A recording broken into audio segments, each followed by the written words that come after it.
All right. Well, Rob, you sent myself and Rob G an interesting story, I guess. Right. I don't know if Rob G's going to explain the situation. From CNN, right. Yeah, we're going to talk about it. Yeah, we would have played the sound, but it just wasn't ready for the radio quality. You know, Okay. it was a cell phone off a TV at somebody's house, so it was a little rough. But ultimately, it was on CNN, and they were talking about President-elect Biden and the transition from him and Donald Trump. And what was reported on CNN was that President Trump is not expected to concede or in any kind of way to Biden. And according to a source within the Trump administration, this is reminiscent to when the Detroit Pistons chose not to shake hands with the Chicago Bulls after getting eliminated in the playoffs. And according to CNN, the quote that they used inside the administration would be that Trump is, quote, a bad boy for life, end quote. Right. And that was the Pistons' nickname, Yes, the they Bad were the Boys. Bad Boys. Yeah. So, Chris, so they're using the analogy or comparison of an NBA Finals and democracy as we know it. Is that what we're talking about? Is that the comparison that it's okay? And we're talking about this because of the basketball tie-in. Like this whole idea, We're not right? getting into the politics. Politics but or who it's won the or who basketball lost. time. That's not what we're talking about. And I think this is absolutely crazy. And I've always said, you know what, Chris? I think no matter how bad or painful it can be with losing, and nobody wants to lose, there has to be a degree of sportsmanship. There just has to. And you know, whenever they talk about the Pistons and the Bad Boys, everybody didn't walk off. John Sally and Joe Dumars did shake hands with the Bulls. Right. Are Everybody those the only two? Those were the two that I know for sure who shook hands. And it didn't make them any less of bad boys or respecting their teammates, but they had in themselves, Chris, they weren't gonna be along with that. You know what I'm saying? Right. Like, I respect that. Right. They got beat. They had their days. You know what? And I remember talking to Joe Dumars about this. He said every time the Pistons laid it on Michael Jordan came over and shook his hand and used to say to him, "Good luck in the finals," or whatever. That's what used to happen when Mike was getting his butt kicked. Right. So you're saying that you should always shake hands. I do. Right. It doesn't have to be, I got to kumbaya and hug you and all that.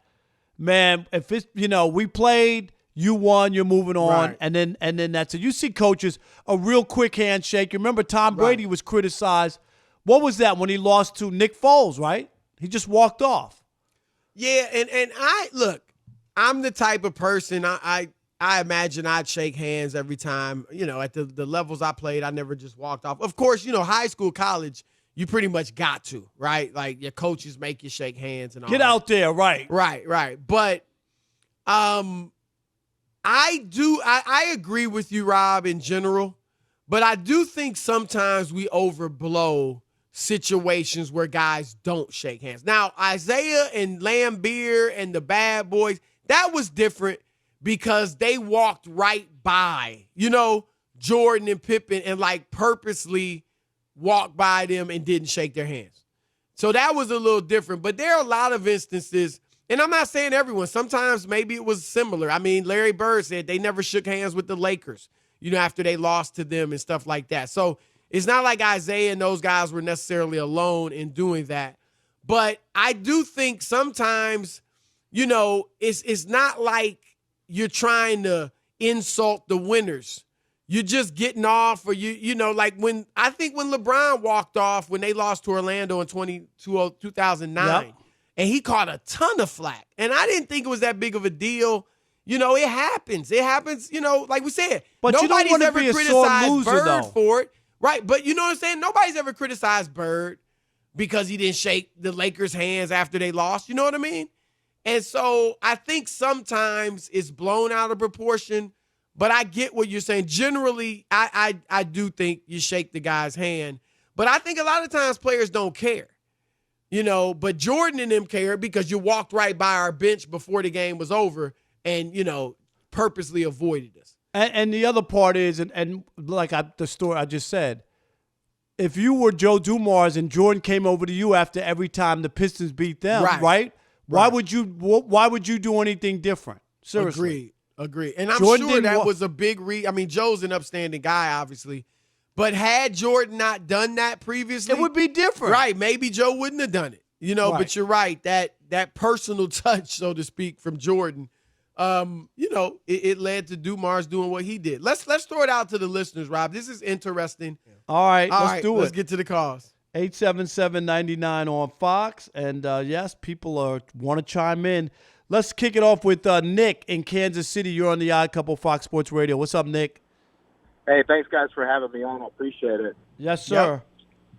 So what I wanted to say is, I played sports since I was 4 years old, man. And I honestly can tell you there's only one time in my life that I never not shook the other hand or not, shook the hands of the other team. It was my sophomore year. I got in a fight with a kid for making fun of my dad that was in the stands. But after that, I mean, to be honest with you, I feel like everybody should shake hands, not necessarily after every game, but definitely when the series is done and people are going home at the end of the day, shake that man's hand. Hey, Nick, you know what? In the NHL, it's tradition when the series is over. Everybody. Well, and the ones, Rob, that we're talking about, Nick is when right. we think about them, we think about Isaiah. That was the end of a series. Right. Isaiah talked about when they beat Boston. Boston walked off. Isaiah grabbed Kevin McHale, right? But Bird and the rest of the guys walked off. That was the end of a series.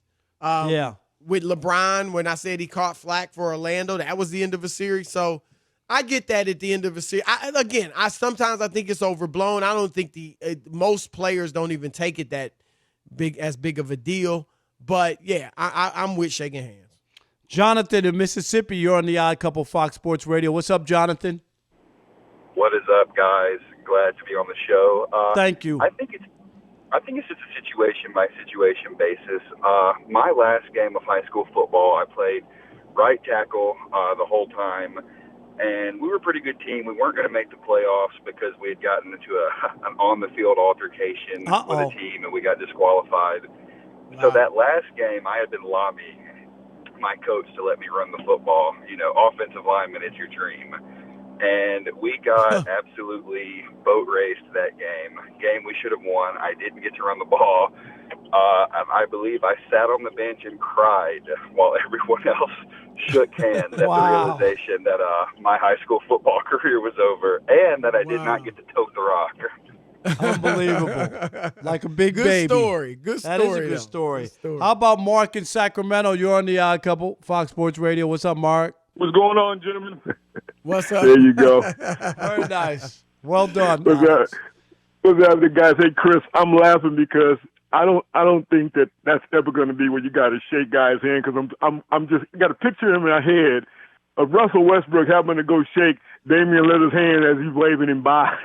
Right. I don't think that's not going to happen. Yeah, there's a lot of instances where guys just don't like each other. Do you think it's that big of a deal? I mean, again, no. I gonna get Jordan just because, they walked right by him. But in general, I don't know that it's that huge of a deal. I'm a Raider fan. I watched the Raiders in the Chiefs rivalry where Ben Davidson slammed Lenny Dawson, and they fought, and they didn't shake hands for years. Right. So, no, that's not necessary. That's not necessary. No. Yeah, I think there's nothing wrong with it. It's just a game. I mean, that's really what it is. And ultimately, you got to get over it. Like, give the other person credit. I just think, what are you holding on to? You lost. You lost. They're moving on. It ain't the end of the world. You're not conceding anything. He doesn't get a part of your manhood in the handshake. You didn't give up anything. You lost.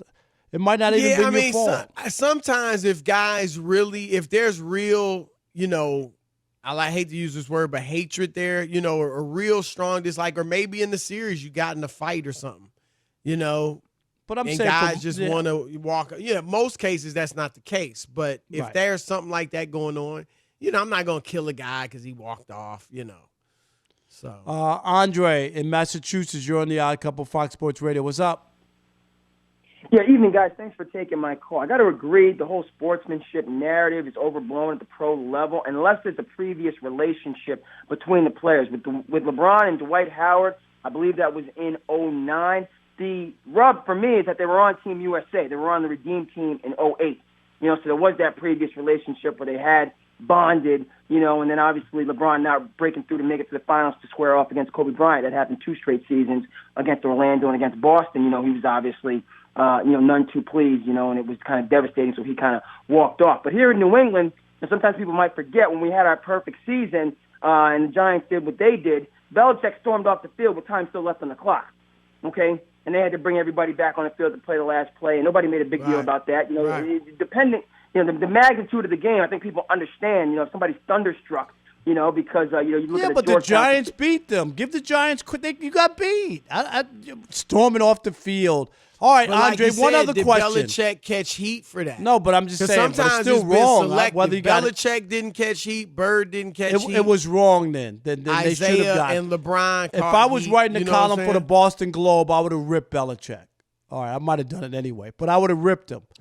How about this, Chris? Isaiah kissing Magic before every game or whatever during the playoffs. You cool with that? No, I mean, they're friends. They got a relationship. They were great friends at that time. They were just showing each other respect. If you were playing, were you like and Isaiah or Magic was your teammate, like, why are you kissing the opponent? You know what I mean? You mean, so would I, if I was would you have an issue? I mean, I know how everybody knows how close friends they were. Doesn't matter. It would have seemed odd. Would I have gotten mad? Not really. But remember, Rob, there were stories that Magic's teammates felt like, this is your boy. Are you going to really go at him like, you're supposed to? And that's why Magic, remember, he nailed Isaiah one time. Isaiah was going to the hole, right? And Magic, nailed him in the face with an elbow or something. And to show his teammates, I ain't letting up just because this dude's my good friend. And Isaiah recognized, okay, all that friendship stuff's out the window when you play in the finals. I would have thought it's strange, like, what's up with that? But I would not have questioned whether or not he's going to, go hard unless I saw that he wasn't playing hard. You know what I mean? Or that he was taking it easy, against his boy. And wasn't it, there's some, in the NBA, there've been talk of, players being soft-soaked by opponents, going out and being buddy and chummy. Well, remember, that was Pat Riley's thing. Right? He didn't want the Knicks like Oakley and Ewing. He didn't want them going out to dinner with Jordan. None of that. Before games because he felt Jordan was buttering them up and, all that. He wasn't just buttering up the rolls before dinner, right? Yeah, I mean, that's Riley with the whole no fraternization, right? But they used to say that about, I'm going to just say it, but I think Jermaine O'Neal with the Pacers hung out with Rasheed Wallace before the Pistons beat them. And so they were friendly. You know what I mean? They were friendly from Portland, right? Right. And people were like, well, I don't know if you should be hanging out with Rasheed. You know what I mean? Like, yeah, because Rasheed's the older one and the vet, and he could, soften you up.